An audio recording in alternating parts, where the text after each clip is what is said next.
kind of crazy for me to think that there's a 40% chance that I won't live for another 5 years.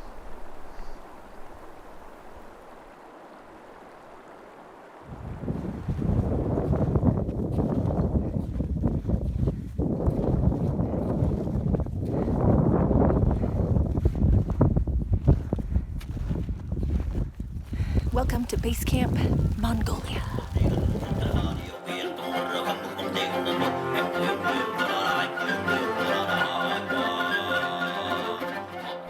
We'd heard about this mountain in Mongolia called Mount Khuiten.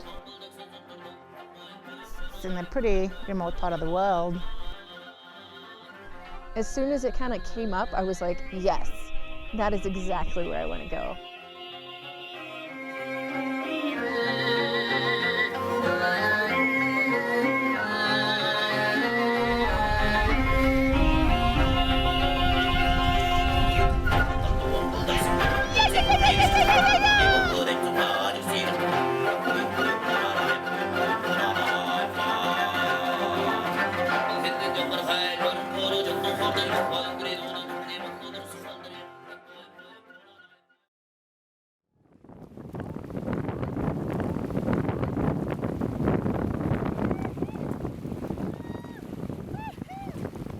About 2 months ago, I found out that my cancer has come back. It's a little angrier this time. Actually, it's a lot angrier. Being out here is kind of a good reset for my soul and my mind, to find some inner peace again and get ready for the journey ahead.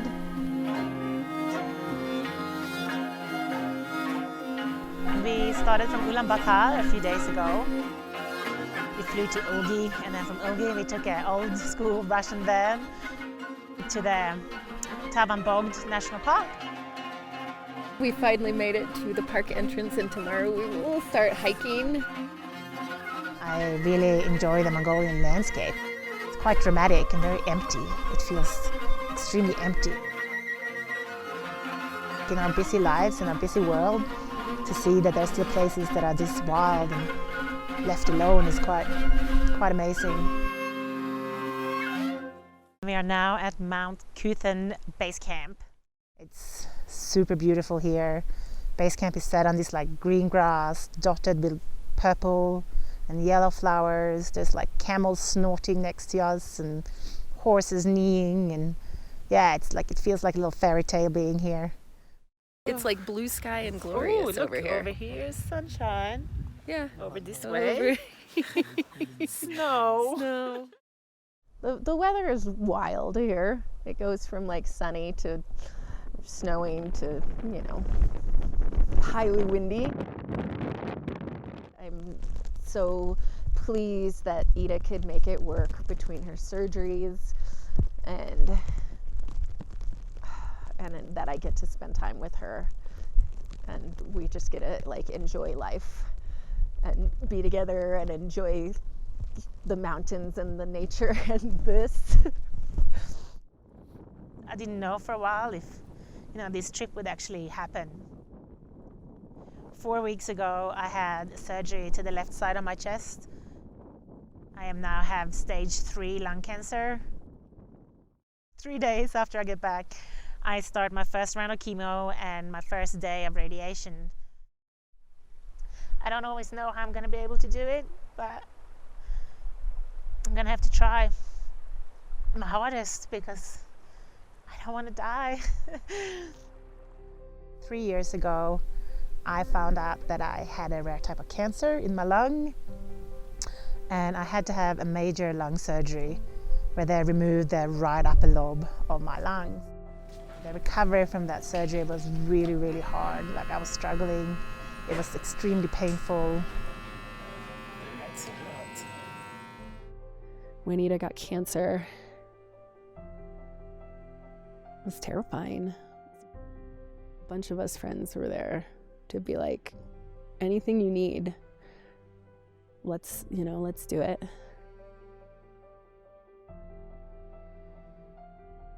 Me and Tammy came up with this idea to do a little trip, try and help me get motivated again and get back in to doing the things that I love. So back then we set up this trip to Nepal where we were going to go climb Amanda Blam. It's the most beautiful, magical, empowering, like, mother mountain. I was a bit concerned because it's a very hard climb. Like, are we taking on too much? Is this gonna be something that we can actually achieve, you know? Like, it's a hard, bloody mountain. I'm scared. It's really scary. And we decided to do Island Peak as our training climb and then go and try Amanda Blam. It's 12:30. And it's cold. It's really cold. Yeah, and we're about to climb Island Peak. On our way up, I felt so tired. So damn tired. Like, and you just keep going, and you just keep going, and it's fine. I can just keep pushing and going for a really long time. But there were times, like, and you just sit there breathing, trying to breathe. Amy, how are you feeling? I'm fucking tired. No, me too. Okay, we are going up here. Up, up, up.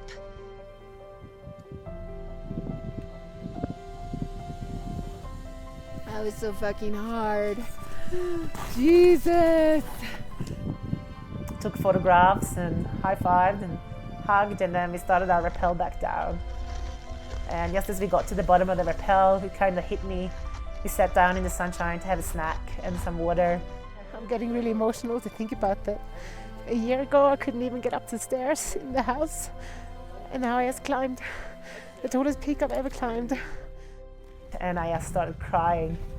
And I couldn't stop crying, and I pretty much just bawled my eyes out for the rest of the descent. I feel like I've come so far since my lung surgery.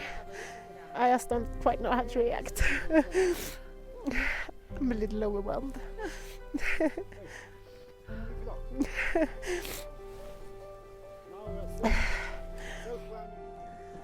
Ida and I did some serious suffering. And now that it's over, it feels awesome. We just made it to base camp. Coming up today was a little bit of a struggle. I was awake pretty much all of the night, coughing, and then coughing a little bit more. Coughing, too much coughing. So she's done. So slow. Today, Ida said a couple times, "It's okay, I'll just be slow." And that's what Lisa used to say. I think about Lisa a lot. Lisa was my team member on my first trip to Nepal in 2014, I think.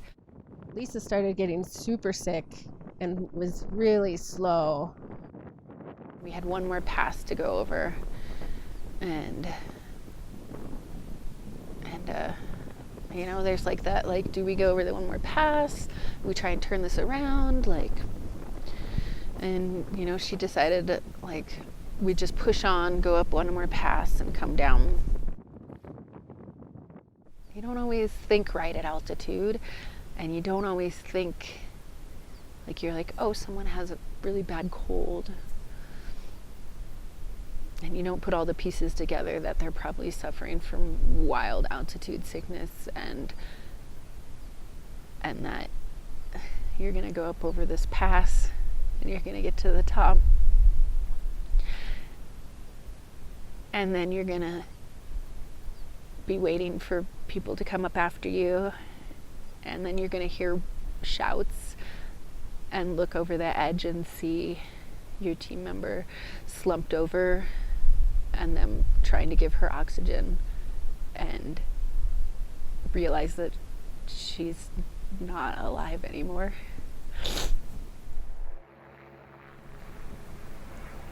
So you think about those things when you're doing these things a lot. But then you think, wow, I could fall off the curb downtown and get hit by a bus. So, you gotta do what you love. Tomorrow no further. I gotta go down and rest. Yeah. Okay. Yeah. Okay. Definitely am feeling a bit of the wear and tear of the length of our trip and like all the mental capacity it's asking for.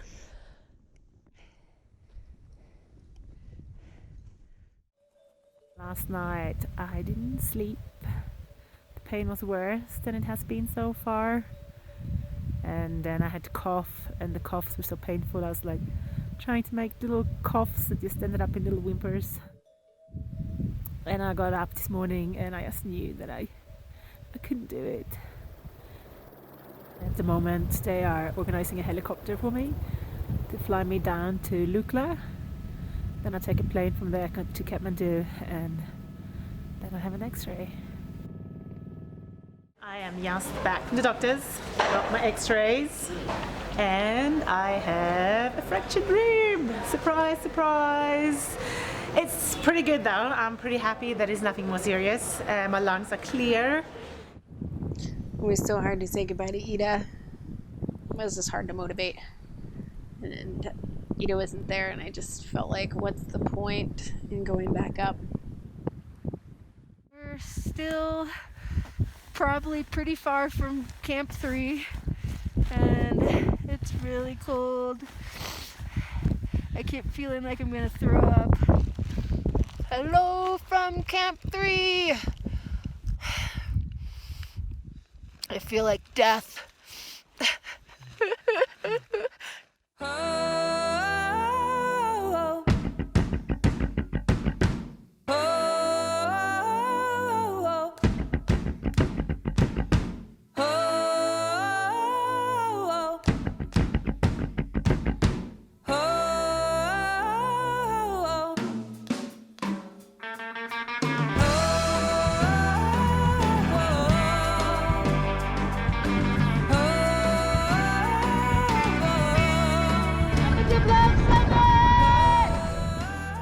Told that they made the summit, it was just pure happiness and joy. I don't know that I've ever been so happy for someone else's success. Definitely missed Ida. She's definitely there with me. Whole damn time.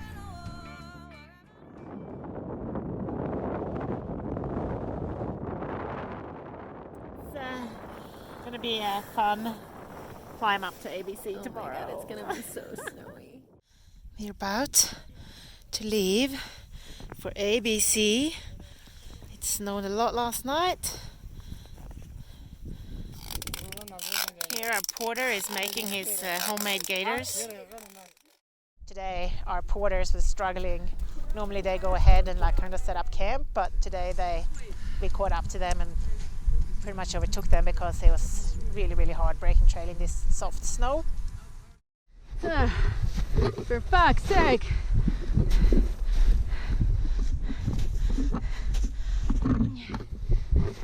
We made it to ABC, so high camp on Mount Khuiten today. We've set up camp and we're ready for our alpine start tomorrow. Tomorrow is also my 5-week anniversary of my chest surgery. I had surgery to the left side of my chest when they made 3 incisions and they bent apart the ribs and they deflated my lung and cut out the lymph nodes. So much pain right now.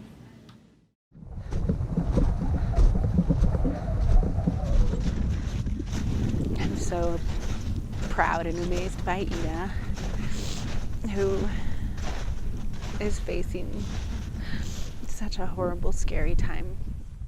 I'm just really impressed with her ability to just keep moving on.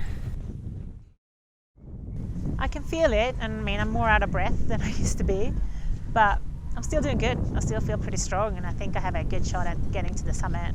I'm really excited to be here with Tammy. It's definitely like conditioner to my soul, being here and having an adventure with her and laughing and being silly and dancing and, you know, forgetting all the things at home that I have to go back to and try and live through.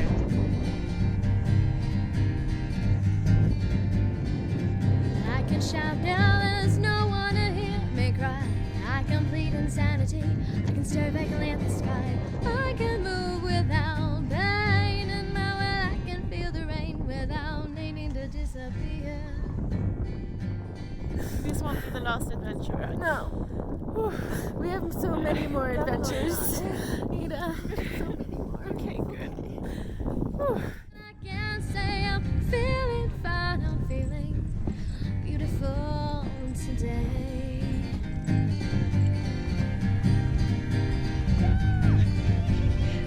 Can you accept yourself? You're brilliant as everyone else. Can you take the time to love yourself?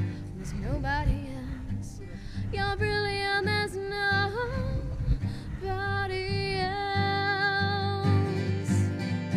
Shocked and wasted, I'm breathless on the edge. I can look behind now and I'm not afraid. I've spent my heart and I've lost myself, but I'm here again.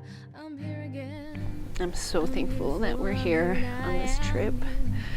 And then I get to spend this time with her. I'm not gonna give up without a fight. I love this life.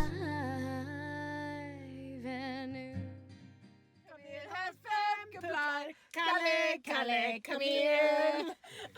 Kalle, come here, have sex, supply. Kalle, come here, have sex, supply. Kalle, come here, have sex, supply.